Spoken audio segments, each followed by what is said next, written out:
Hello guys, I'm CK. Welcome you in my channel Knowledge with CK में। आज मैं आपके सामने रीट का सिलेबस लेके आई हूँ और रीट के सिलेबस का इंडियन कॉन्स्टिट्यूशन का फर्स्ट टॉपिक प्रियम्बल। क्या है प्रियम्बल, क्यों है ज़रूरी, क्या इसकी इम्पोर्टेंस है प्रियम्बल की, इन सब पे ही आज हम लोग डिस्कस करेंगे। गाइस, ये आपके प्रियम्बल देखिए क्या कहता है प्रियम्बल।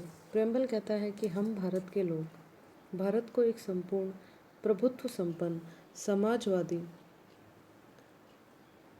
पंथ निरपेक्ष लोकतंत्रात्मक गणराज्य बनाने के लिए उसके समस्त नागरिकों को सामाजिक आर्थिक राजनीतिक न्याय विचार अभिव्यक्ति विश्वास धर्म और उपासना की स्वतंत्रता प्रतिष्ठा और अवसर की समानता यानी कि समता प्राप्त कराने के लिए तथा उन सब में व्यक्ति की गरिमा और राष्ट्र की एकता अखंडता सुनिश्चित करने वाली बंधुता बढ़ाने के लिए दृढ़ संकल्प होकर अपने संविधान सभा में आज तारीख 26 नवंबर 1949 ईस्वी मिति मार्गशीर्ष शुक्ल सप्तमी संवत 2006 विक्रमी को एतद् द्वारा इस संविधान को अंगीकृत अधिनियमित और आत्मार्पित करते हैं। गाइस, ये इंग्लिश में भी लेके आई हूँ मैं आपके लिए। देखिए आप, एक तरह से क्या है ये एक तरह से ओथ है। प्रस्तावना क्या होती है, हमने ऐसे वगैरह लिखा है तो उसमें सबसे पहले हम प्रस्तावना ही लिखते थे, आप सबको पता है। प्रस्तावना का मतलब होता है कि हम जो ऐसे लिखने वाले हैं या हम जो बात बताने वाले हैं कुल मिलाकर उसका सार, यानी कि हम ये कह सकते हैं कि संविधान की प्रस्तावना क्या है, कॉन्स्टिट्यूशन का प्रियम्बल क्या है, ये कॉन्स्टिट्यूशन का सार है। N.A. पालकीवाला, नाम याद रखिएगा। क्या नाम बोला मैंने बोला N.K. पालकीवाला। पालकीवाला क्या है ये? इन्होंने कहा था कि यह संविधान का परिचय पत्र है, यानी कि एक तरह से क्या है, उनका आईडी है, इंट्रोडक्शन है। किसका? कॉन्स्टिट्यूशन का, कि हम कॉन्स्टिट्यूशन में एक्चुअली चाहते क्या हैं। क्या कहा है हमने? We the people of India having solemnly resolve to constitute India into a सोवियन।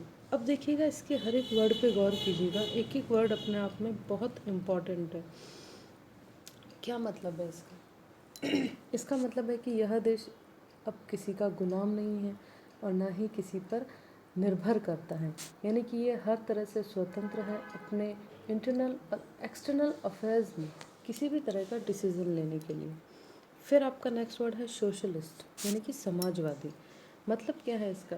इसका मतलब है कि हमारे यहाँ पे प्राइवेट और पब्लिक दोनों ही सेक्टर में इकोनॉमी काम करती है। ये है एक ऐसा वर्ड जो आज की डेट में सबसे ज़्यादा फेमस है, सेक्युलर, जिसका मतलब है कि यहाँ सारे धर्म क्या है, एक जैसे हैं, सभी धर्मों को समान अधिकार दिया जाता है। डेमोक्रेटिक, डेमोक्रेसी अपने आप में एक बहुत बड़ा टॉपिक है बच्चों।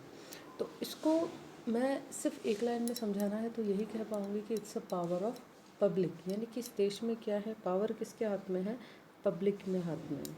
रिपब्लिक, यानी कि इस देश का जो मुखिया है वो मुखिया वंशवाद के थ्रू नहीं आगे आता है, और कैसे आता है? इलेक्शन के ज़रिए आगे आता है। हमारे देश का मुखिया कौन है?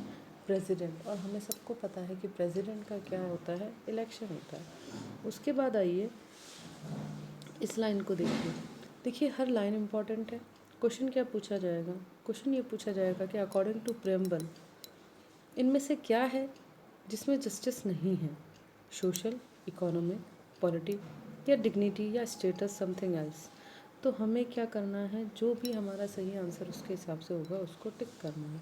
न्याय दिया जाएगा, किस बेस पे दिया जाएगा? सोशल, इकोनॉमी और पॉलिटिकल, हर एंगल से यहाँ न्याय होगा। लिबर्टी होगी, लिबर्टी किससे रिलेटेड होगी? लिबर्टी एक्सप्रेशन की। ये भी एक ऐसा इश्यू है जो आज की डेट में सबसे ज़्यादा फेमस है। कौन सा? एक्सप्रेशन, एक्सप्रेस, यानी कि अपनी बात रखने का अधिकार, अभिव्यक्ति की आज़ादी। आपकी जो सोच है, आपके जो विचार हैं, आपके जो बिलीव हैं, आप उन सबको रख सकते हो सबके सामने। आप चाहे जिसकी पूजा कर सकते हो, आपको पूरा राइट है।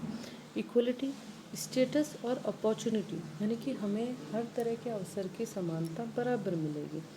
फ्रेटर्निटी, फ्रेटर्निटी यानी कि ब्रदरहुड, बंधुत्व की भावना जिसे आप कह सकते हैं कि हमें सबके प्रति क्या करना है, बंधुत्व की भावना रखनी है। कुल मिला के ये वर्ड हमारे कॉन्स्टिट्यूशन में है ही नहीं। कौन सा? डिस्क्रिमिनेशन, डिस्क्रिमिनेशन ये नहीं है किसी भी बेसिस पे, चाहे वो इकोनॉमी हो, चाहे जेंडर हो, चाहे ब्रीड, चाहे क्रीड, किसी भी एंगल से हमें क्या नहीं करना है, किसी को भी डिस्क्रिमिनेट नहीं करना है। इस टॉपिक में आपके क्वेश्चन किस तरह से बन सकते हैं? तो देखिए, पहला क्वेश्चन तो आपका यही बन जाएगा कि कॉन्स्टिट्यूशन ऑफ इंडिया का जो प्रेम्बल है वो कब इनेक्ट हुआ।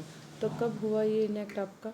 ये इनेक्ट हुआ था 26 नवंबर 1949 को। सेकंड क्वेश्चन क्या है कि एक्चुअली ये है क्या, ये क्या है? कॉन्स्टिट्यूशन का सार है। थर्ड क्वेश्चन क्या बनता है? थर्ड क्वेश्चन हमने N.A. पालकीवाला का पढ़ा, जिन्होंने क्या कहा था कि यह संविधान का परिचय पत्र है। फिर देखिए एक क्वेश्चन आपको बहुत इंपॉर्टेंट और अच्छा क्वेश्चन है कि इस प्रियम्बल का बेस क्या है।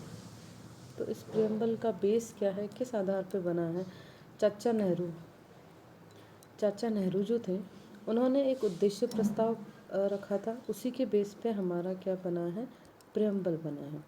तो ये भी क्वेश्चन आपको ध्यान में रखना है। और सबसे इम्पॉर्टेंट और सबसे ज़्यादा पूछा जाने वाला क्वेश्चन है, वो क्वेश्चन ये है कि इसमें कुछ शब्दों को बाद में जोड़ा गया, और वो शब्द कौन कौन से हैं वो मैं आपको बता दूँ। फर्स्ट है सोशलिस्ट, देन सेक्युलर, और फिर है आपका फ्रेटर्निटी। ये वो वर्ड है जो आपके 1976 में 42nd अमेंडमेंट जो कॉन्स्टिट्यूशन में हुआ था, उसमें प्रियम्बल में इन वर्ड्स को जोड़ा गया था। उससे पहले ये वर्ड नहीं थे। तो क्वेश्चन आपसे ये भी पूछा जा सकता है, 4 ऑप्शंस आपको दिए जा सकते हैं और ये पूछा जा सकता है इनमें से कौन सा वर्ड जो है वो 42nd अमेंडमेंट में नहीं जोड़ा गया था। क्वेश्चन ये भी पूछा जा सकता है कि ये तीनों वर्ड जो है किस अमेंडमेंट में जोड़े गए थे। क्वेश्चन ये भी पूछा जा सकता है फ्रेंड्स कि कौन से ईयर में ये अमेंडमेंट हुआ था। तो किसी भी एंगल से ये क्वेश्चन आपसे पूछे जा सकते हैं।